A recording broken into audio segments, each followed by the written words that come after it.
Welcome to Free Dive Live, episode number 3 with Ted Hardy. So this is my third episode for Free Dive Live. I'm the founder of Immersion Freediving as well as freedivingsafety.com. If you have not visited freedivingsafety.com, I definitely recommend that you do. It's a free course. It goes over the risks of the sport, goes over the safe diving practices, what to do if something goes wrong, how to tell if you're overweighted, and then what to do if your buddy has a problem. So if you haven't had a freediving course and that's information you're interested in, you should definitely check it out. It's free, and anyone can access that course. All right, so game plan for today. I'm going to be, as always, sharing some educational stories from my career. I'll be going over actually 2 topics today, and I will also be answering your questions live. So do me a favor, for those that are just coming in, just so I can make sure the chat is working, let me know where you're from, and then let me know if you're taking a freediving class or not. I need to check something really quick. I just realized I might not have done correctly. Bear with me.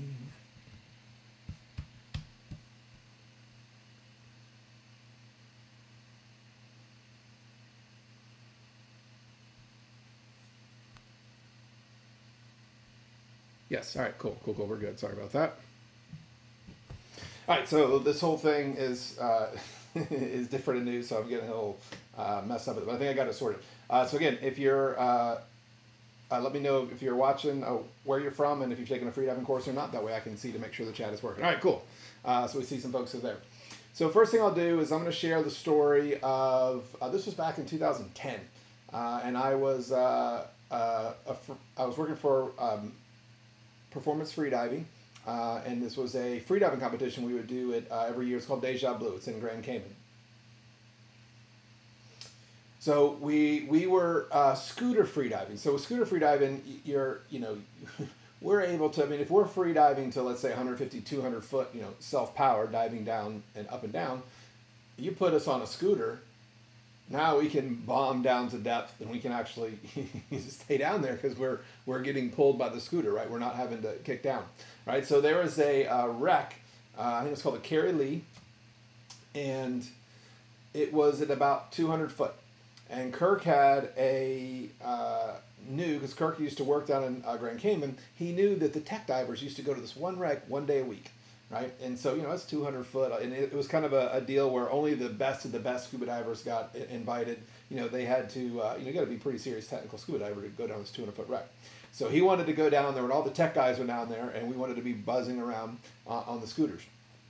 Right, so here we are, we're bombing down all the way to the deck at 200 foot, and we're able to make an entire pass around the wreck, right, on one breath hold. Right, where it's taking them 4 hours to go down, traverse the wreck, come back, and then they got to sit in decompression for an hour or not 2, sit on the line. We're zooming around playing.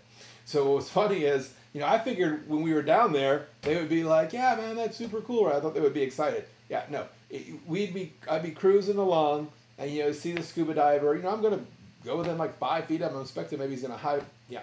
As soon as I get close to them, they almost all had cameras, and they're digging their cameras, and they're like, oh, no, and they're like, oh, we're going to get this macro shot of this, whatever. They're absolutely trying to, not admit that they were there. And I think it basically was we were out cooling them, and they didn't like that. So they were just trying to just act like we didn't exist. Now, the next thing I'm going to show you, and I'll show it on the video, is, so we played around with that. Then we went over to there was a boat going by, and Kirk gets all excited. He goes, "Whoa, I know that boat." He goes, "That's the boat that's the hovers that goes over the tourist boat, right? Tourist submarine." So there's a tourist submarine in Grand Cayman. But make this happen. Ted on a scooter. Oh, right. Look at this. This is almost like I know what I'm doing.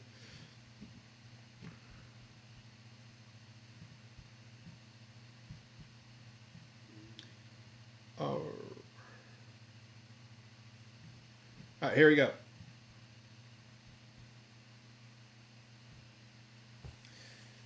All right, so this is me dive bombing on this submarine. So this is packed full of tourists, right? This is the moment that I imagine the announcer being like, so we're at 100 feet now, and the pressure would be crushing Danny. Oh my God, what the hell is that? Right? And so we're, going up, and these people in the submarine are going, what in the hell? are these people doing, right? Because we're at 100 feet. They're looking at trying to check us out.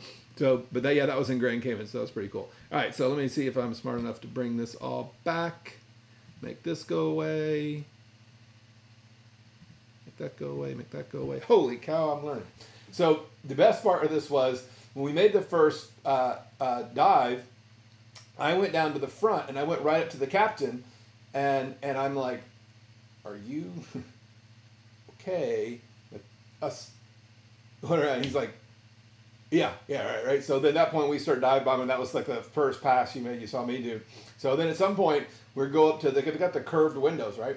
And so we're going up to the windows, right? We've got the cameras. They're all taking pictures of us, and we're taking pictures of them. So we're up at the window going like, taking pictures, and we're showing the PFI. This is PFI. We are PFI, right? So they knew who we were.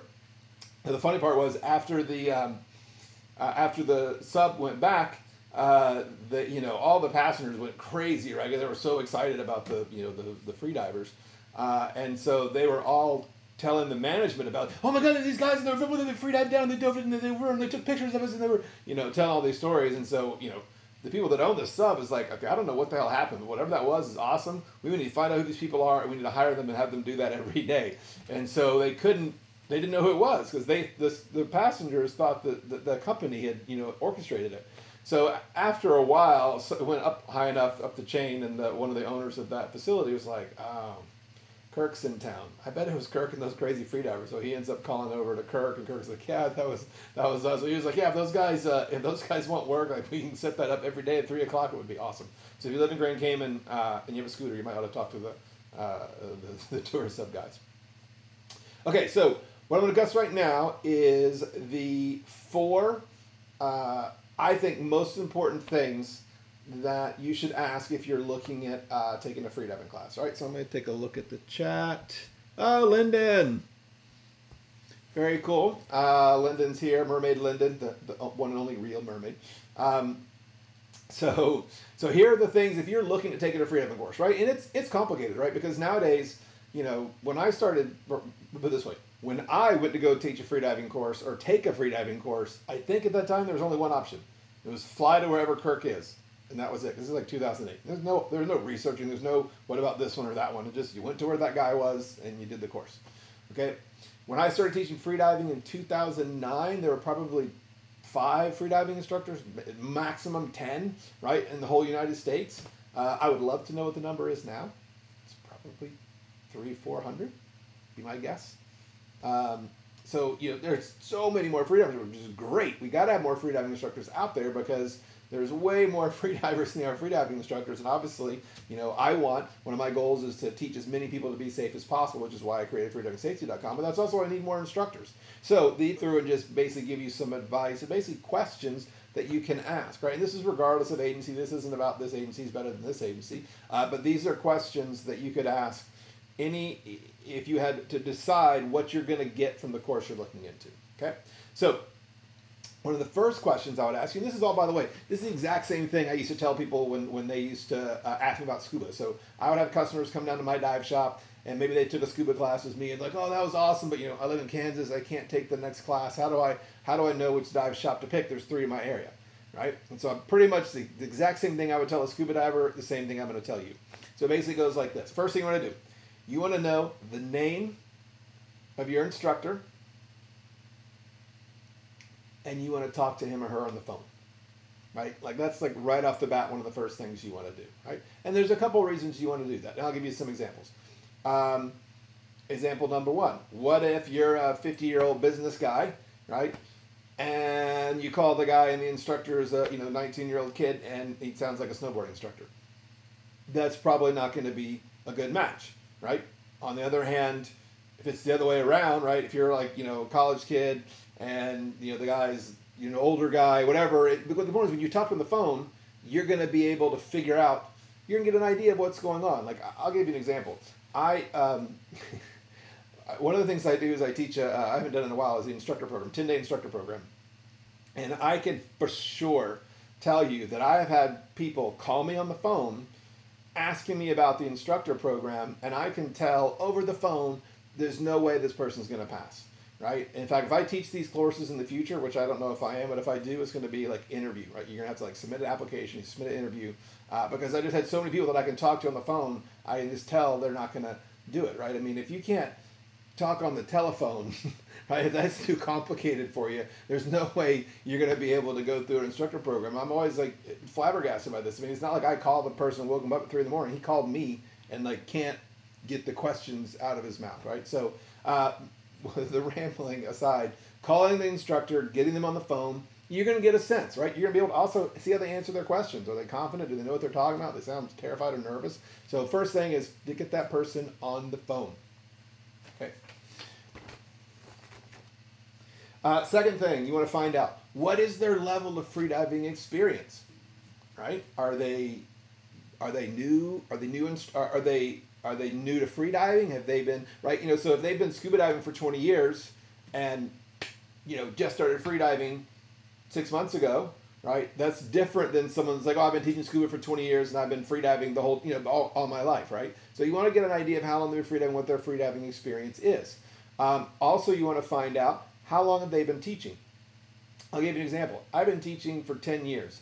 And if you took my entry-level class, if you took my class when I started teaching, or my first class I taught by myself, and compared it to the class I teach now, yeah, I teach circles around myself from 10 years ago. Obviously I do, right? So when you get an instructor that has, you know, more years of experience, I would say you could certainly, you know, generally say you're going to get a better class from someone that has 4 years of experience or someone who's brand new, right? So another thing to look at, if you've got a bunch of instructors in your area, start kind of sorting through and get an idea of how long they've been teaching and how much they've been teaching, right? You know, an instructor that teaches, you know, 30 classes a year, you know, yeah, they might have only been teaching a couple years, but if they're teaching, you know, classes nonstop, even though they've been teaching less years, they're gonna have more experience than someone's been teaching for 4 years but only teaches 2 classes a year, right? So again, something to look into. Another thing I would ask is I would want to know, I want to ask that instructor, will you be following me down on every dive, right? Because you want an instructor that, one, has the capacity to do every dive with you, and two, if something happens down there and you know, something happens, your fin falls off or whatever, right? You want to have that instructor be there and be like, hey, get me the hell out of here, so they can grab you and kick you up to the surface. So that's definitely something I want to ask. Are you going to be diving on every dive? But here's I would argue, the most important thing, right? So I said I was going to give you 3, I was going to give you 4. I forgot about that third one. But here to argue, I think, is the most, that's going to directly relate to you. Ask them, how many hours do we spend in the classroom? Ask them, how many hours do we spend in the pool, right? Is it 1 pool session, 2 pool session? And how many hours are we going to be diving the ocean? Notice I said I didn't ask how long the boat trip was. I asked how many hours you're going to be actually in the ocean diving, right? And the reason you want to find that out is the more time you spend with that instructor, whether it be more classroom time, more pool time, more ocean time, the more you're going to learn, right? I promise you that's true, right? So, you know, if you've got 2 courses and, you know, let's say they're priced the same, the instructor has, you know, roughly same experience, and one course has, you know, 4 hours in the pool and 4 hours in the ocean, and you do 4 hours in the classroom, you know, let's say 4 hours in the pool, and then you go spend 3 hours in the ocean. And then this other guy across the street, his class has 4 hours in the classroom, but he goes to the pool twice, and you're in the pool for like 6-7 hours, and then you do the same amount of ocean time. Well, the fact that you spend more time in the pool means you're going to be better prepared for the ocean, right? So one thing I would definitely encourage you to check out, and that way it's easy to figure. I mean, if you've got these classes and you're trying to go, what is different the PADI course and the SSI course and the PFI course, and there's this NAUI course, and, you know, if you find out how many hours are in all of these segments and you compare it, that's going to give you a pretty good idea. And I would tell you, pick the one with the most hours, because you're going to learn the most, right? You'll probably find that course is also the most expensive, right? But, you know, I would argue that's what you want. And the other thing I want you to understand, when you're going to take a freediving class, you are there for education, right? That's the ultimate reason that you're there. And I'll preface that because it's different than scuba. Now, of course, when you take a scuba class, you're there for education too. But it's a little different. When you're taking a scuba class, ultimately, in the consumer's mind, consumer's wrong, customer is not always right, But what they think they're there for, they think they're there for that card. Because that's what they want. You want to get that card. Because if you take a scuba course and you walk away with no card, you can't go scuba diving. You can't go to the dive shop. You can't go on the dive boat. So they tend to be very focused on the card. When they shouldn't. They should be focused on getting the best education. But free divers, that card, I mean, we have a card. I mean, as an instructor, but it's not necessary to have the card. I mean, how many times have you been unable to do something as a free diver because you don't have a card? Probably not often, right? So you're not there to get your level 1 certification, right? You're there to learn, right? And I'll tell you, the more time you have with that instructor, the more you're going to learn. Okay, next thing we're going to do, take a look at the chat real quick.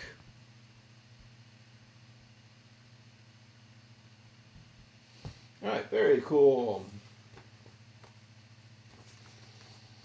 All right, so we got a couple of things. I'm going to go over why it is that I teach my students that if someone has a blackout, we blow across the eyes, right? So I'll go over why that is. You may have heard that. Most people are like, why would you do that? That makes no sense. But I'm going to get into why we do that. I'm also going to be telling you how you can, someone is going to get one of these, not this cup, right? Brand new cup.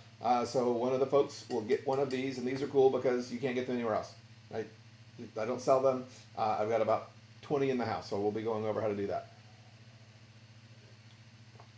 All right, so one of the questions I get a lot is on training, right? How to do training. Like what kind of, I get on almost every episode people ask, what about, the CO2 tables, or how should I do oxygen, right? So I have an online program. It's called my 28-day free diving transformation program that in essence, it goes over the 5 best dry land training exercises you can do at home, at your house, by yourself, right? And that's awesome because, I mean, if you go free diving 7 days a week in the ocean, that's awesome. Most people don't have that capacity, right? So they're forced to train at home. But there is awesome training that you can do at home. So what I typically ask people is to say, look, are you interested in increasing your downtime, increasing your bottom time, diving deeper, holding your breath longer? Of course, any free diver spray friends say, yeah, of course I am, Ted, right? And then I always ask, what are you currently doing to reach those goals? And the typical answer is, well, I go free diving whenever I can.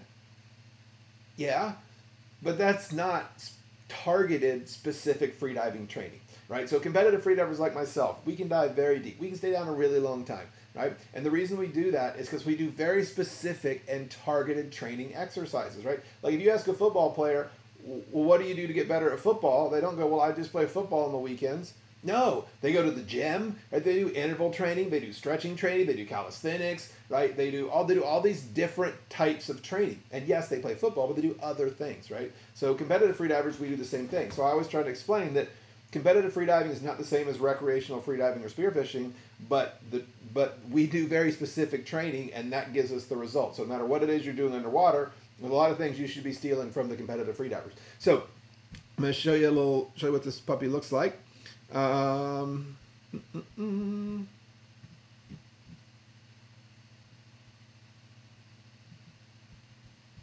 see, is this thing smart enough to do this? Yes, it is. Wow, this is really cool. Okay, so this is the program's 28-day free diving transformation program. It's got, there's a picture with Tim Kennedy. So I was on the Discovery's channel, hired me to train that guy, Tim Kennedy, for his show Hard to Kill. That was super cool. I was on Discovery Channel all of about 3 seconds, but I still say I was on Discovery Channel. So the course has got 4 main things. It's got freediving safety, breathing fundamentals, training tools, and it's got a 28-day training program. You're going to get a private access to a private Facebook group where I can answer your questions. I've got a really cool interview with Jeremy Gamble that you can't see anywhere else that goes over how he implements what he took in the course, in my course for implementing for safe free diving. So basically, he goes over how he implemented what he learned in my course for when he goes out spearfishing. And then the thing I'm really excited about is this guy right here is the Noob Spearo. It's the 99 tips for spearfishing, right? So it's a PDF book that you get included in that. I'm paying them for you guys to get that. All right, so that's the deal with the the 28-day program. And so if you're looking to get in that, I will, as soon as this thing is done, I'm going to put a link in the description where you can, once this comes on Facebook and YouTube and all that, I'm going to put a link in that description where you can get to that. Okay.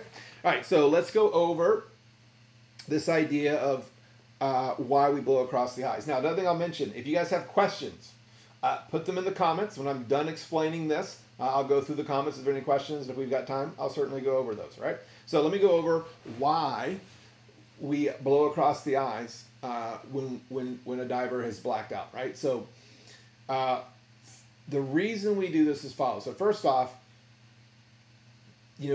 blowing across the person's eyes who's had a blackout assumes that when the person came up, you were close enough to grab them, right?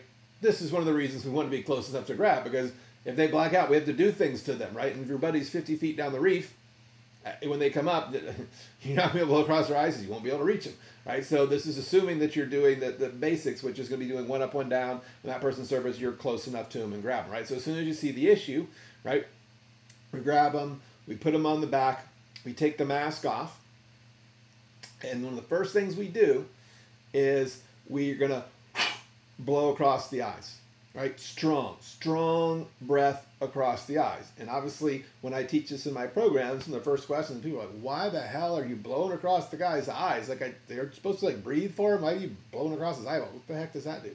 Okay.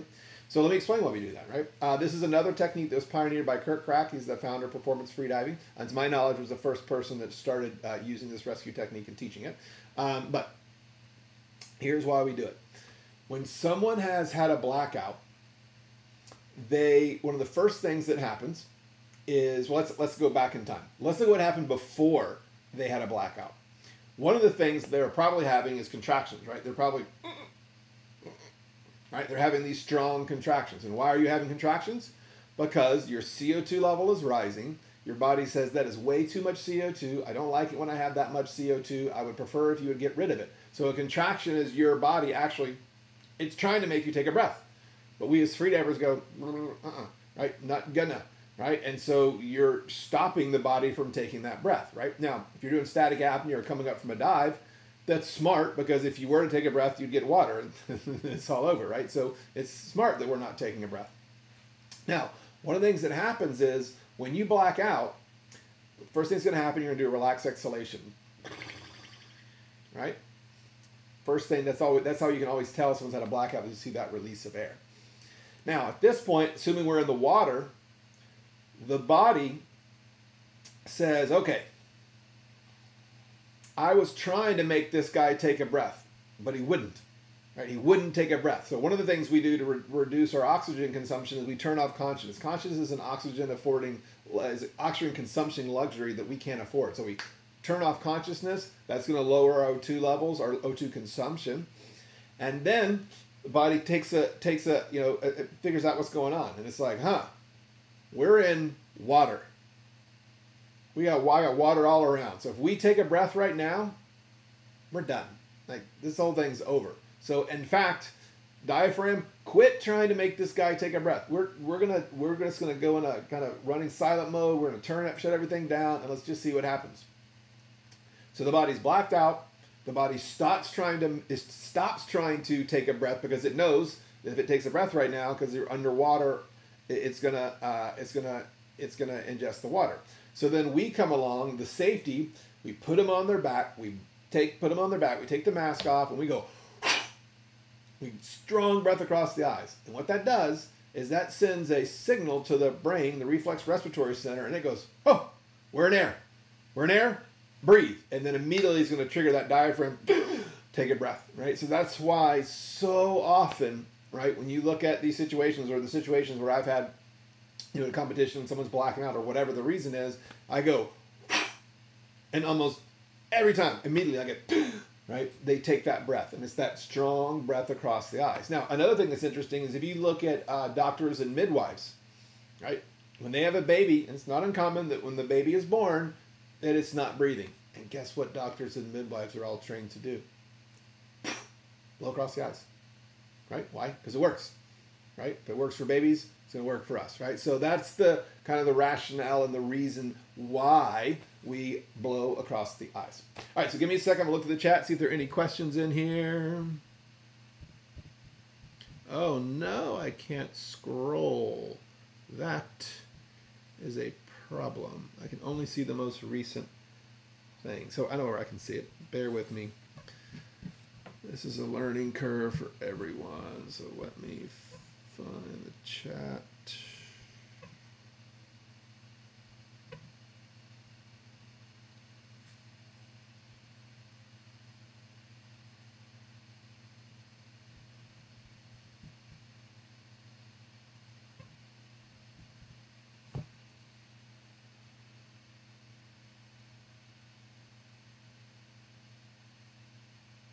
I was listening to some of you guys did the class with Ren and Ashley. Yeah, so they're awesome instructors, good friend of mine down in they were just down in Trinidad. So guys, if you have a question, put it in the comments. I need to figure out how to make this work. Basically, I'm only able to see the last 3 comments. Yeah, so you can see what I can see. So if you asked a question before that, I didn't see it, and I don't know how to scroll backwards. So if you have questions for me, put that in there. But yeah, Ren and Ashley, good friends of mine. They do classes. Their website is evolvefreediving.com. They travel. They do classes in North Carolina, and they travel and do courses in the Caribbean. Another great place if you want to find a place to take a freediving course. You can go to performancefreediving.com. That shows all the PFI classes. But I also have maybe you don't want to take a PFI class. You've never heard of them, right? And so if you go to my freedivingsafety.com website, I have there's only 2 tabs on it. The main page, and one of them is course locations. And then I've got, if you go there, I've got instructors kind of all over the globe, all the different agencies, PADI, NAUI, SSI, all that stuff. So that's another resource you can look for as well.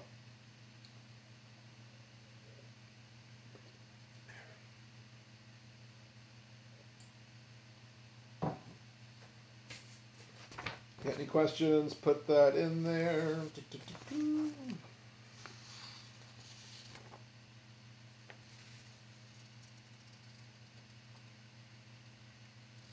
All right, so last thing.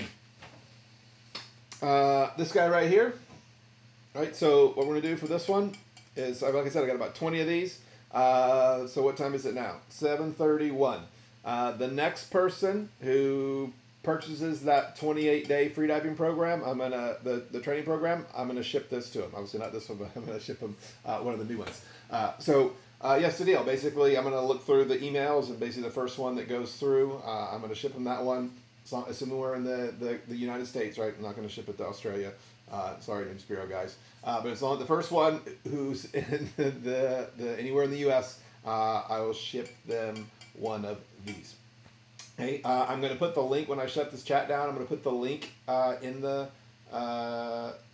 post, and I'm also going to put a coupon code in there that's going to take $15 off the price. Of course, it's normally $95, and that's going to reduce it down to $80, and that'll be good until midnight. Right? So that's the deal, right? So thanks for putting up with the technical stuff I've got going on. I'm really excited about the new look of things. I think it's going to be a much better program. You just got to bear with me as I get things sorted. I obviously can already tell that the computer, when I'm looking at the computer to see things, I'm doing this, and I need to get that thing raised up, so I'm not always doing that one. Oh, excellent question. Is there a difference to handle how someone that has blacks out at the surface versus blacks out far below? Absolutely there is, right? So when someone has a blackout at the surface, we do, like I talked about, we put them on the back, take their mask off, blow across their eyes, right? If someone, by the way, Matt, I'm pretty sure you were the guy that won the 28-day program yesterday, right? So I'm trying to see if this is the same Matt. So put in the comments, let me know. You should have got an email saying that you got joined to the course. I think in the last Freedive Live, you were the person that won the contest last week. But anyway, put in the comments, make sure I know that you got it, or maybe it's a different Matt. All right, so underwater blackout for sure is definitely different. So if someone has a blackout underwater, we can't put them on their back because they're underwater. So the key, the number one rule in freediving from a safety standpoint is protect the airway. When I say airway, think of it this way. There's 2 entrances to the lungs, and that's the mouth and nose, right? It's not the blackout that causes us the problem, right? It's the water that kills us in our lungs every time, right? That's what causes the problem. We as human beings are not designed to get water in the lungs, right? We get secondary drowning, pulmonary edema. It all goes south very fast, right? So if we can stop water from going in there in the first place, we're going to be fine, right? It's not the blackout that causes us the problem. It's the water in the lungs. So someone has a blackout underwater, we have got to protect that airway. And the way that you do that is called the face sandwich. Heel the hand, shuts that mouth, right? Shuts the airway. Fingers are then going to push on the mask, right? So if I was wearing a mask, these fingers would just push on this way, and the other hand's going to be on the back, right? So it's boom, boom, boom. 3 points of contact. 1, 2, 3. Face sandwich, right? Put them in that face sandwich, kick them up to the surface, boom, put them on the back, right? You can either do the do-si-do or just base, or take the mask off, and then a blow, tap, talk, right? So we tap on the cheek, blow strongly across the eyes, right? So absolutely there is a difference. If someone has a blackout underwater, we need to control that airway. You do it by putting them in the face sandwich, right? So, you know, we've seen situations where they're doing one up, one down, right? I've seen videos of spear fishermen getting pulled up to the surface, but they're making no effort to close or protect that airway. And yeah, they were bringing them up to the surface, but then the person's hospitalized for 1 or 2 weeks because they got water in the lungs, right? That's also why we can't have the snorkel in our mouth. If you black out with that snorkel underwater, right, that's going to just funnel that water directly into the lungs, right? Again, similar situation. We've had people that have done everything right from a safety standpoint, but because the snorkel's in the mouth, because they blacked underwater, they got water in the lungs, and you know they were in the hospital for a long time. They almost didn't make it, right? Whereas if that was no snorkel and that airway was protected, you take them to the surface, blow across the eyes, and they snap out of it quite quickly. All right, so that's an excellent question, and why there is a difference between surface and yep.